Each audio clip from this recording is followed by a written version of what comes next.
Simulado 199 de legislação de trânsito, para você que nos acompanha aqui no canal, está estudando para tirar a primeira habilitação, está treinando, testando conhecimento, se preparando para a prova na área de trânsito, está no lugar certo.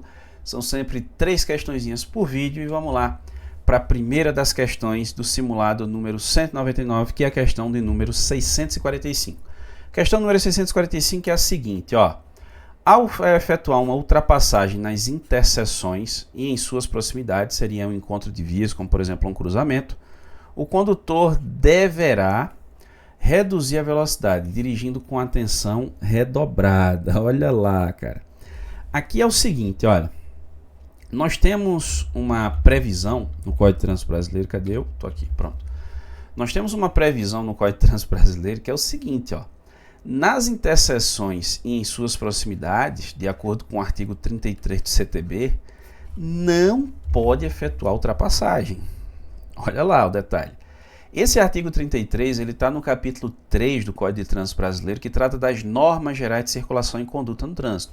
São regras de circulação que todo condutor precisa observar para poder estar conduzindo seu veículo na via, até porque se o condutor deixar de observar a regra de circulação, ou ele está criando uma situação de risco, ou até criando ali, se envolvendo num sinistro de trânsito, às vezes causado por ele mesmo, ou o cometimento de infração de trânsito, como é o caso dessa situação que você está vendo aí na questão. Então, quando diz, efetuar uma ultrapassagem nas interseções e em suas proximidades, o condutor deverá reduzir a velocidade, dirigindo com a atenção redobrada. Não.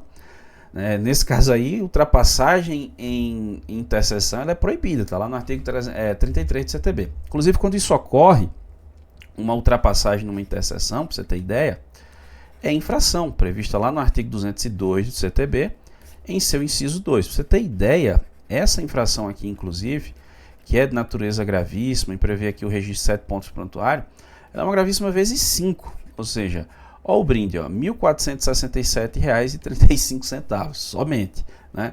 Então a afirmativa aqui, ela está errada, e muito errada, viu? Até porque, como consequência, tem infração.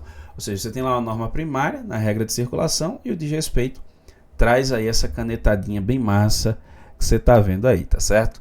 Primeira questão tá errada, e bora lá para a segunda questão desse vídeo, que é a seguinte, ó. A infração por dirigir sob o efeito de álcool ou outras substâncias psicoativas tem como penalidade a multa no valor de 5 vezes o valor base, o que corresponde a aproximadamente R$ 1.467,35. Aqui, por sinal, é o valor da multa anterior, né? Aqui, nessa, a afirmativa está dizendo que, ó, se o sujeito for flagrado sob influência de álcool, né, ou substância psicoativa, é porque o tipo infracional está assim, tá certo? Apesar de tem como você fazer uma fiscalização disso aí, né, de forma efetiva, né, como é no álcool, por exemplo. Mas está lá no tipo infracional, tanto é que tem uma ficha de fiscalização específica, enfim, até já deixei ela anotada para gravar lá na série de vídeos sobre o Manual Brasileiro de Fiscalização de Trânsito. Depois dá uma olhada lá para ver se já está gravado. Então aqui ele está dizendo que nesse caso, ó, tem como multa o valor de 5 vezes o valor base, né? Corresponde a uma infração, a uma multa, né, de aproximadamente R$ 1.467,35. Na realidade seria o valor exato, né? Se fosse gravíssima vezes 5. Então, dirigir sob influência de álcool é uma infração que está prevista aqui, ó. Artigo 165 do CTB. O sujeito que dirige sob influência de álcool ou substância psicoativa.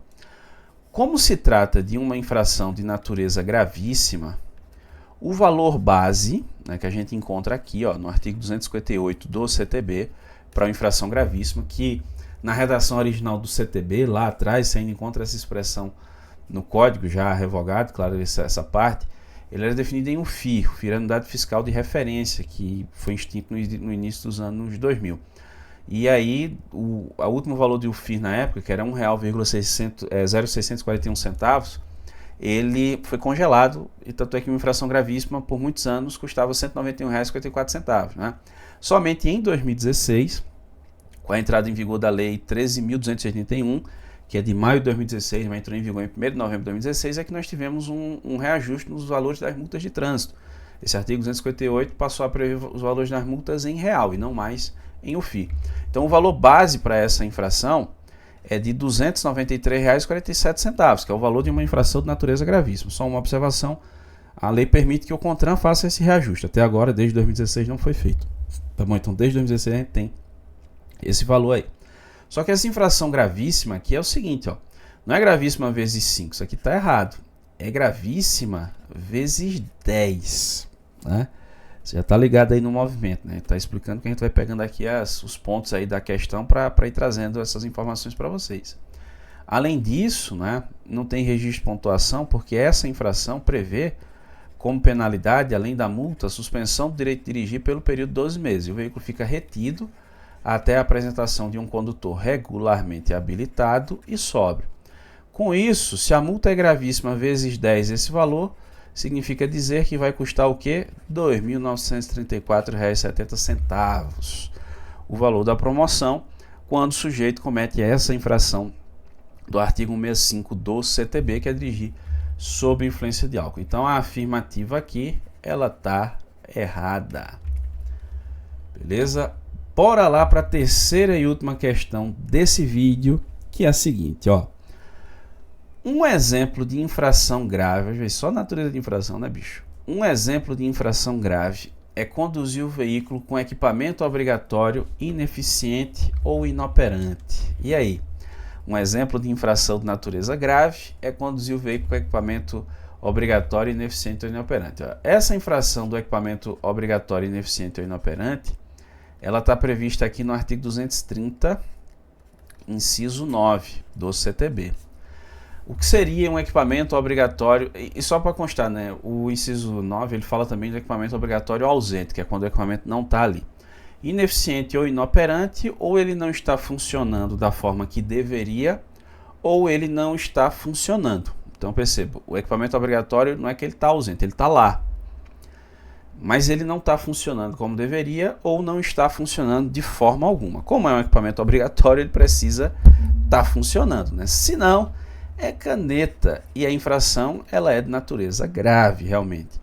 Se é de natureza grave, são 5 pontos no prontuário. Prontuário de quem? Só uma observação aqui, ó, sempre do proprietário do veículo. O proprietário do veículo é aqui o infrator, legalmente falando, sempre. Infração de equipamento obrigatório, o infrator é o proprietário. Artigo 257, parágrafo 2º do CTB, tá certo? Aqui temos uma multa ainda de R$ 195,23 e como medida administrativa é a retenção do veículo para regularização. É por isso que a questão aqui, ó, está correta, a infração realmente é de natureza grave, quando se trata de infração relacionada a equipamento obrigatório.